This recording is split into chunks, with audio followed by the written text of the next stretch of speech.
Gokul restaurant परिवार को सबसे ज़्यादा धन्यवाद कि मुझे यहाँ पे इनवाइट किया गया है और थैंक यू सो मच।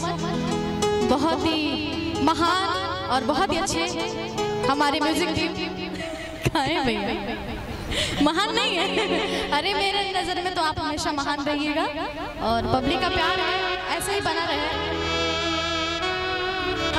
का परेशानी बा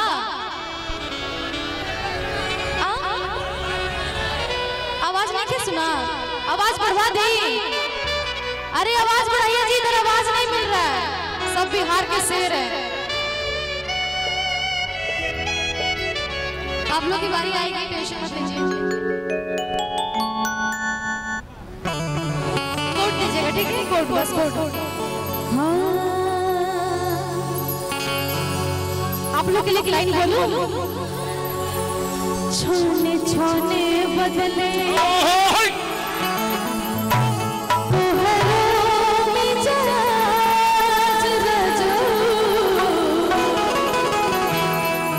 धोखेबाज रजू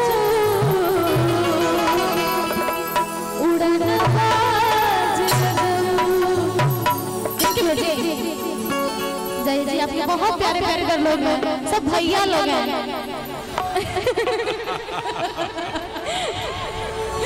भैया ना सही है, लड़का भैया सही है, बललुआ तोहरे से प्यार हो गया।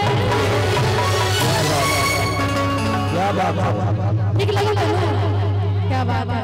और हमारे सब आगे बढ़ाने वाले प्रदर्शन बहुत अच्छा अच्छे है, बहुत अच्छे। आप लोग मेरे को रिकॉर्ड कीजिए, आपके बारे में कुछ अच्छा वाला बोलते हैं ठीक है। बोलो सॉन्ग भाई उड़नबाज रजू छोने छोने बदले तोहरा मिजाज रजू। और एक बात और बता देती हूँ, ये जो गाना मैं गा रही हूँ ना, आप लोग जानते हैं किसका लिखा हुआ है? नहीं पता है?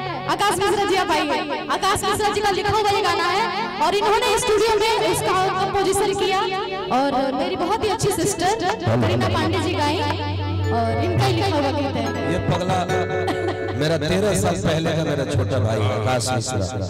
और भाई जो आप लिख रहे हो, जो कंपोज करो, जो गा रहे हो, उसका कोई जवाब नहीं। आइए स्वागत। यहीं पे रुक जाइए, लोग का फरमाइश है।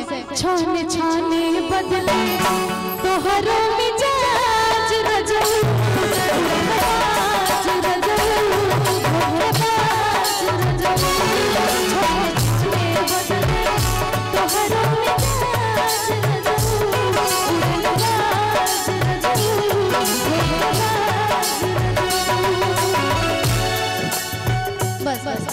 मिलन लो और गा दे। अच्छा एक हो तो सामने टिका के लिए तार भगिया वो खड़ा बैठा इनके लिए लाइन बोल दो। बोल दा बात मानी ना तो हो जाए नाराज रजू। म्यूजिक मत दीजिए, बस कोड दीजिए ठीक है, बस कोड। बात मानी ना तो हो जाए नाराज रजू, बात मानी ना तो हो जाए नाराज भैया जी, भैया जी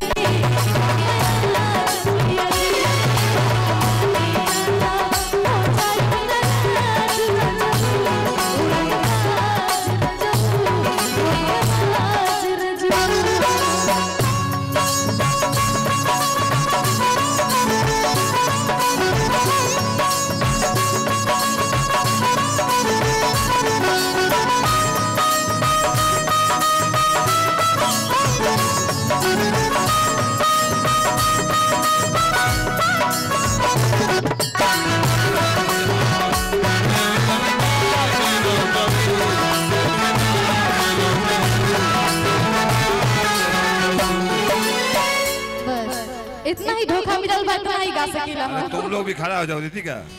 अच्छा सब लोग बोल दी ठीक लगेला। अच्छा आपको ही ओ आपकी बात ठीक है। पहले हमने के मान जीवना हो तीन तीन को सारे जो सामने लोग हमारा कैमरा